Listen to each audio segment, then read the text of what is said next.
हम आपको एक फॉर्मूला बता देते हैं सिंस और फॉर इस्तेमाल करने का कि वाक्य में हम सिंस और फॉर कैसे लगाएंगे। नमस्कार दोस्तों, आप सभी का बहुत बहुत स्वागत है आज की क्लास में। सीखना कभी ख़त्म नहीं होता, हर दिन एक नया अवसर है खुद को बेहतर बनाने का। इसी सुविचार के साथ आज की क्लास हम शुरू करते हैं और आज हम पढ़ेंगे फ्यूचर परफेक्ट कंटिन्यूअस टेंस के बारे में। तो पहले हम पढ़ेंगे कि फ्यूचर परफेक्ट कंटिन्यूअस टेंस क्या होते हैं, उसके बाद हम देखेंगे कि इसके अफर्मेटिव सेंटेंस के बारे में। इस टेंस को भी हम 6 प्रकार से पढ़ेंगे। पहले हम पढ़ेंगे अफर्मेटिव सेंटेंस के बारे में। तो चलिए हेडिंग डाल लेते हैं, फिर वीडियो शुरू करते हैं।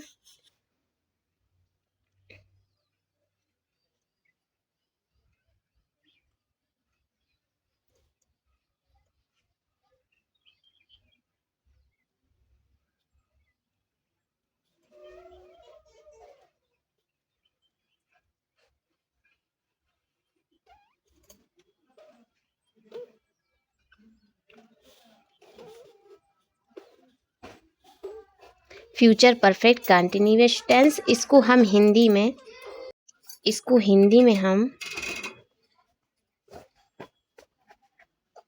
पूर्ण अपूर्ण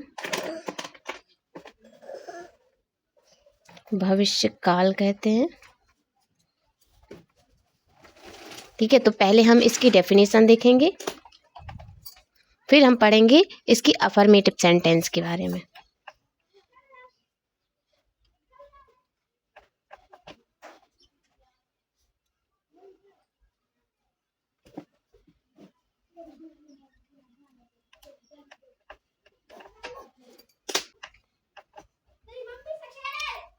जिन वाक्यों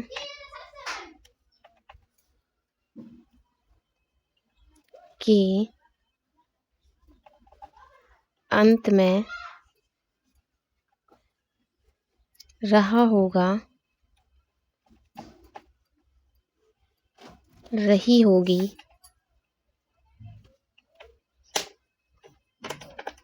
रहे होंगे आदि शब्द आते हैं समय के साथ। क्योंकि जो फ्यूचर कंटिन्यूअस टेंस है, इसमें भी हमने पढ़ा था कि वाक्य के अंत में रहा होगा, रही होगी, रहे होंगे आदि शब्द आएंगे। ठीक है, और फ्यूचर परफेक्ट कंटिन्यूअस टेंस में भी ये है कि इस वाक्य के अंत में रहा होगा, रही होगी, रहे होंगे, ये तो होंगे, लेकिन साथ में समय भी दिया होगा।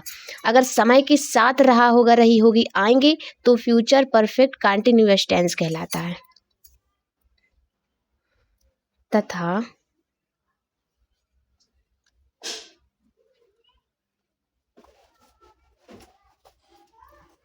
भविष्य काल में कार्य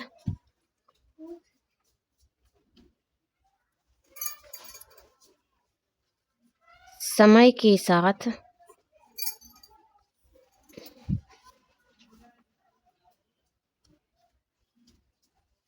निश्चित या अनिश्चित अवस्था में रहता है।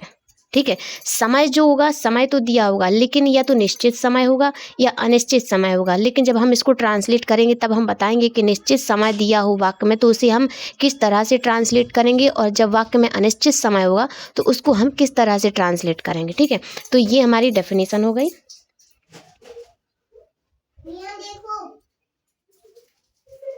इस टेंस में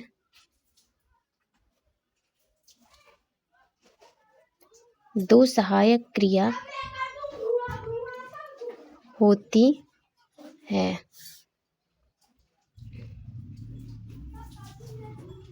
shall, have been और will have been, इसकी दो सहायक क्रियाएं होती हैं।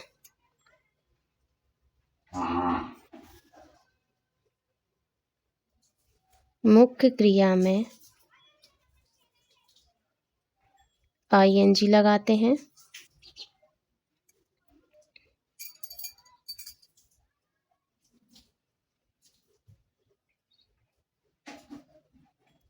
समय के लिए सिंस या फॉर लगाते हैं। ठीक है, ये हमारी डेफिनेशन हो गई। इस टेंस को भी हम 6 सेंटेंसों में पढ़ेंगे। तो पहले हम पढ़ेंगे अफर्मेटिव सेंटेंस के बारे में। तो चलिए अफर्मेटिव सेंटेंस की डेफिनेशन देख लेते हैं।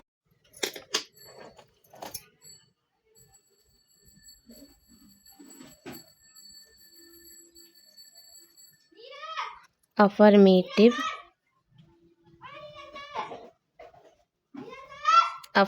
सेंटेंस। तो वाक्य को हम कैसे पहचानेंगे कि वाक्य जो है वो अफर्मेटिव सेंटेंस का है? तो उसके लिए हम देख लेते हैं। जिन वाक्यों में कर्ता कर्म मुख्य क्रिया, कर्ता कर्म मुख्य क्रिया साथ ही समय भी दिया हो,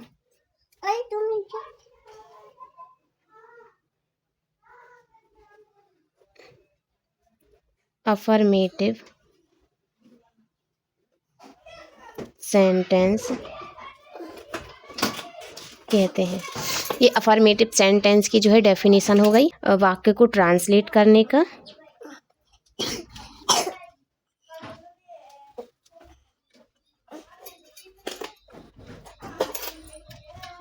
तो पहले हमें लिखना है सब्जेक्ट,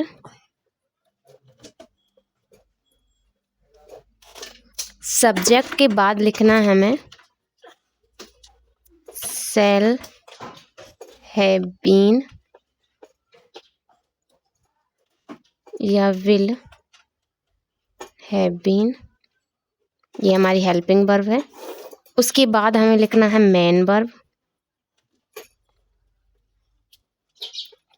प्लस आईएनजी।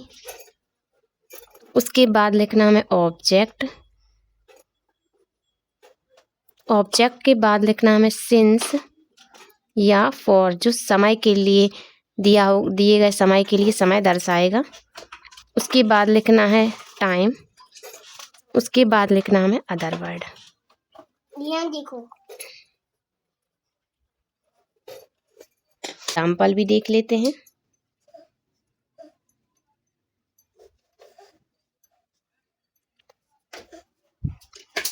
वह सुबह से खेल रहा होगा। ठीक है, ये हमारा एक एग्जाम्पल है। इसको ट्रांसलेट करते हैं। तो पहले हमें लिखना है सब्जेक्ट, उसके बाद लिखना है शैल या विल, तो ही के साथ आएगा विल।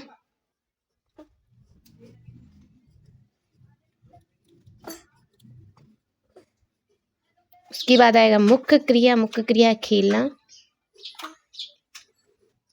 मुख्य क्रिया में आईएनजी। ऑब्जेक्ट है हमारा, ऑब्जेक्ट नहीं है वाक्य में। अब लिखेंगे सिंस या फॉर, तो सुबह जो है वो निश्चित समय है तो आएगा सिंस, और टाइम जो है वो सुबह है तो मॉर्निंग। ये हमारा ट्रांसलेशन हो गया। वीडियो पसंद आए तो वीडियो को लाइक ज़रूर कीजिए, हमारे चैनल को सब्सक्राइब कीजिए ताकि हर वीडियो बहुत ही आसानी से आप तक पहुँचे। वीडियो पूरा देखने के लिए थैंक यू।